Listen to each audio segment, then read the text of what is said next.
What's that noise? Is that thunder? Or a train? There, now it suddenly stopped. Well, not so many people have heard what you just did. That was the actual recorded sound of a male sea trout spawning in the wild. You would hear the same roar if you were underwater there. Using special hydrophones, Dr. Grant Gilmore eavesdrops on these rather personal encounters. When conditions are right, the spawning activity of the males is deafening. By listening from multiple places on land, Grant pinpoints the locations of the big spawners. He simply triangulates the signal directions. That's how GPS points to locations from satellites. Okay, but why did the spawning noise suddenly stop? Silence. Amazingly, the trout's sounds stop for lack of salt. In order to spawn, the trout must have estuarine conditions with a mix of salt and fresh water.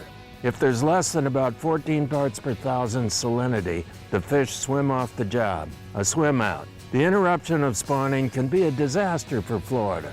In normal conditions, sea trout, snook, redfish, and other species bring untold millions of dollars in benefits to the state's economy and our way of life. In this case, the recordings were made near Stuart, Florida. Spawning stopped after huge freshwater discharges were made from inland at Lake Okeechobee.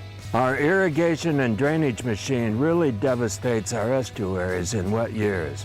It's a terrible shame on us. Estuary life supports far more jobs and well-being than questionable crops like sugarcane. But the polluters have great power and influence, no matter how loud a trout might sound off, or how he goes silent because of the discharges. Problems with the estuaries are covered in depth at riverscoalition.org, also at Sanibel Captiva Conservation Foundation. You can help in the very tough battle against reckless pollution and drainage.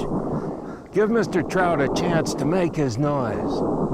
Let's help. Stop the discharges.